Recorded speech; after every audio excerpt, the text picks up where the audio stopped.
So the NFL season is getting closer and closer every single day. Training camps are starting to wind down. The preseason is almost at its conclusion, and cutdown day is approaching rapidly, where teams will have to establish their initial 53-man rosters. Now, we've talked a lot over the last few weeks about the Lions preseason and training camp and what's been happening. Players that have broken out, players that have surprised, players that have disappointed, players that are pushing for a spot on that 53-man roster. And today, we are going to go through every single position group and try to predict exactly who is going to be on that roster. Now, before we get into it, it is worth noting that a lot of these roster spots are spoken for. Like, of the 53-man roster, we can probably safely select 48, 49, 50 of these guys that are roster locks or very close to it. Like, we're pretty confident they're going to make the team. And there's realistically like 3 or 4 spots that are up for grabs, or we'll get into it later. But before we do, if I could get you to hit that like button and subscribe and notifications turned on, we are chasing down 200 subscribers, which I know is very insignificant in the grand scheme of things, but it is the second little mini milestone of this channel, and we're trying to hit 200 before the start of the regular season. So if I could get you to do those 3 things,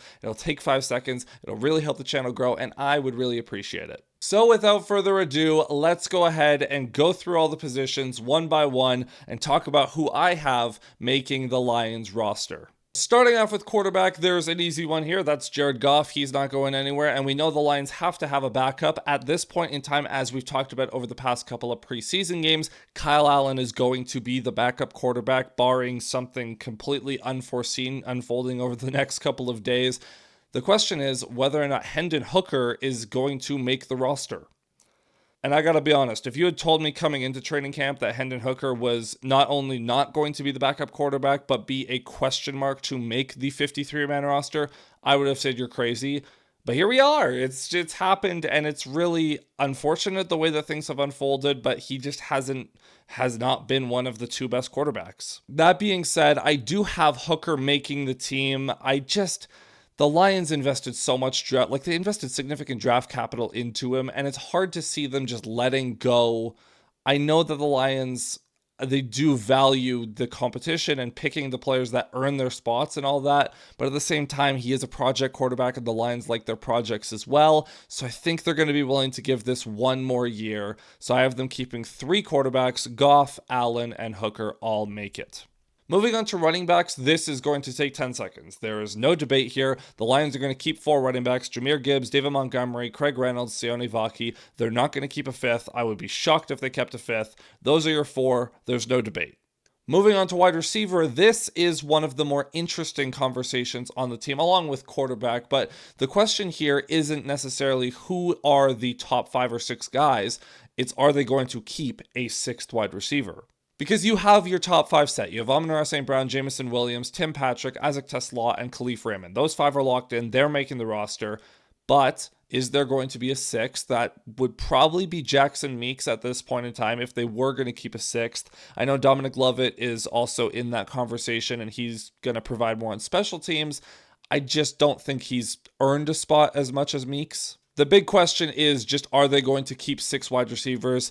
And I personally don't think so. I have them keeping 3 quarterbacks. If they only kept 2, then that spot could go to a 6th wide receiver. But because I kept 3 quarterbacks for this prediction, I'm going to have them only keeping the 5 wide receivers I outlined earlier.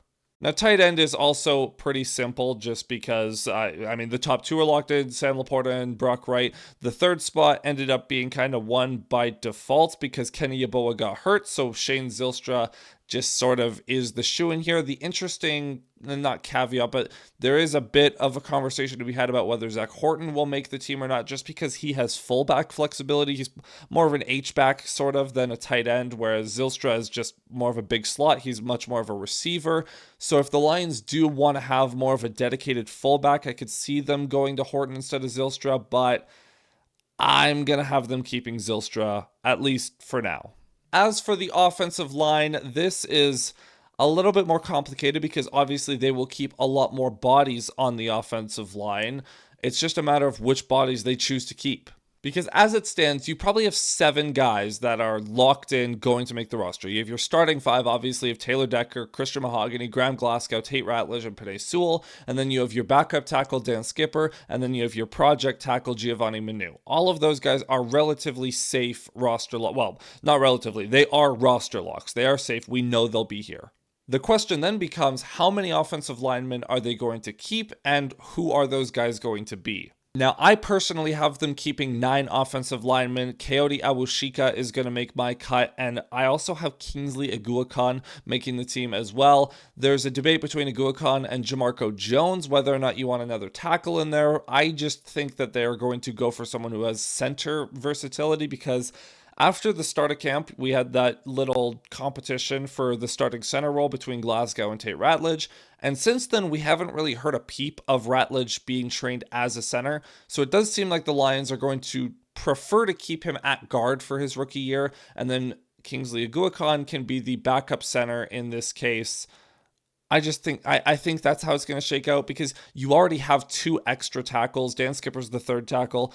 I know you don't want Giovanni Manu to play, but at the same time, if one of the starting tackles gets hurt, you can just call a guy up from the practice squad at that point. It's very unlikely we'll end up in a situation where Manu is on the field in the regular season.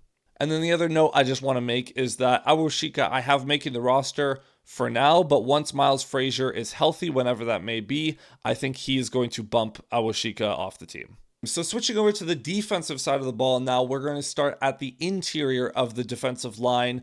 And this is, again, another one of those conversations like wide receiver where it's not necessarily a matter of the order of guys, it's just how many bodies will they keep. Now, as for the 4 that are locked in, that's DJ Reader, Tyleik Williams, Roy Lopez, and Mekhi Wingo, who just got activated off the PUP list. It gets a little more interesting once we get to number 5 and 6 on this list. And it's really interesting because I personally have them keeping 5. I think that might be unpopular. I think they might actually realistically go with 6, but it's going to be a debate here between, to me, Pat O'Connor and Keith Cooper Jr., who has been making a lot of waves at camp.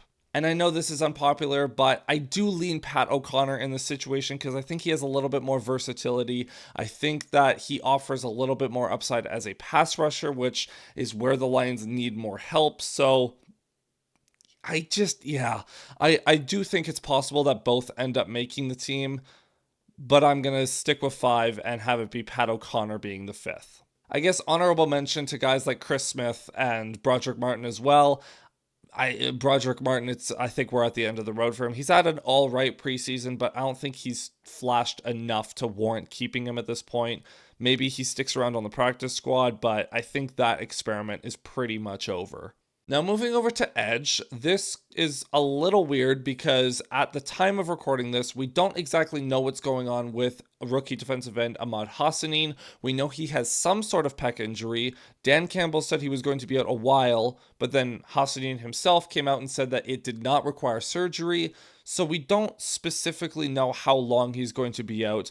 But for the sake of this video, we are going to assume that he's out for a while and will not factor in to this roster prediction and the initial 53-man roster. The other important caveat, I'm anticipating the Lions are going to add someone into this room, whether it be Zadarius Smith or someone else that gets cut on cutdown day next week. I don't think the Lions are set with their edge room right now. It just isn't deep enough as it stands. So this is going to be a prediction based on what they have available to them right now. I just don't think that what's available to them is going to be the same as what will be available to them 5 or 6 days from now. But as it stands, the 5 guys that I have them keeping, obviously Aiden Hutchinson, Marcus Davenport, Josh Paschal, who's supposed to be ready for the start of the season. I have Al-Qadim Muhammad being the 4th guy. And then the 5th spot, it's a real debate between Isaac Ukwu and Nate Lynn, both of whom have had good camps. I am going to lean towards Isaac Ukwu here. I think he's just been a little bit better as a pass rusher. And again, I'm a little bit more concerned about the pass rush depth than I am the run defense. So for that reason, I'm going to take Isaac Ukwu. Now, moving on to arguably the deepest position group on the entire team, linebacker is honestly pretty set. We have 5 guys that are locked in, a 6th guy that'll start the year on the 53-man roster, and then once Malcolm Rodriguez gets back, he will get bumped off the team, and this will be the deepest position group on the roster. So the 5 guys that are locked in are Alex Anzalone, Jack Campbell, Derek Barnes, Zach Cunningham, and Grant Stewart, who is the special teams ace.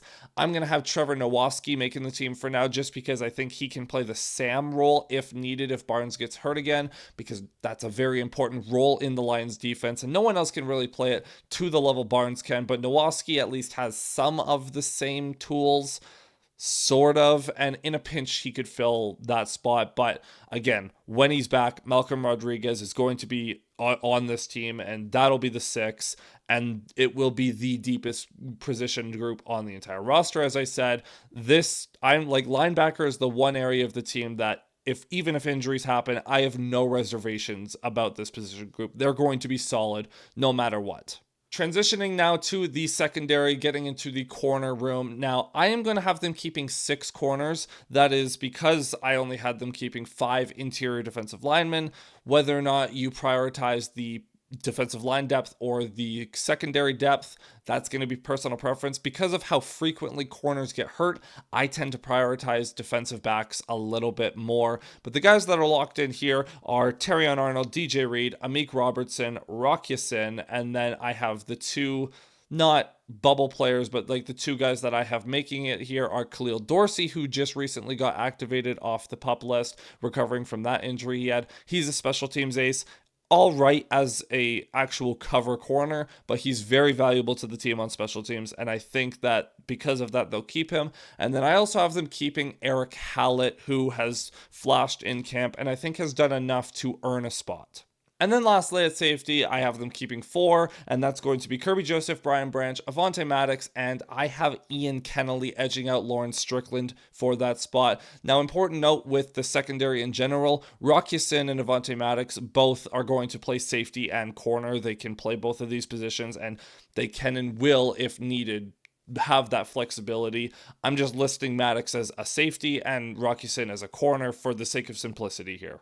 I do think that safety is another spot that I wouldn't mind the Lions adding another body if there was a surprise cut on cut down day. Cough, cough, Kyle Duggar, if he's available. I'm just saying. Because safety depth, I am at least a little bit worried about. I'm not as worried as I was at the start of training camp, but it is just something worth noting. And then last but not least, special teams. This is literally as easy as it gets. Jack Fox is your punter, Jake Bates is your kicker, and Hogan Hatton continues to be your long snapper. I don't even think they added any competition at any of these spots. Like, these guys are locked in. It never was a debate, but we still have to mention them because they are on the team. And that is going to be it for my roster prediction. Make sure you comment down below any disagreements you have, whether or not you have them keeping a 6th wide receiver, maybe a 6th interior defensive lineman, maybe some different edge guys, maybe just different guys in general in the secondary or wherever. I mean, feel free to disagree with me on any of my predictions. That's kind of the point of this, is we are just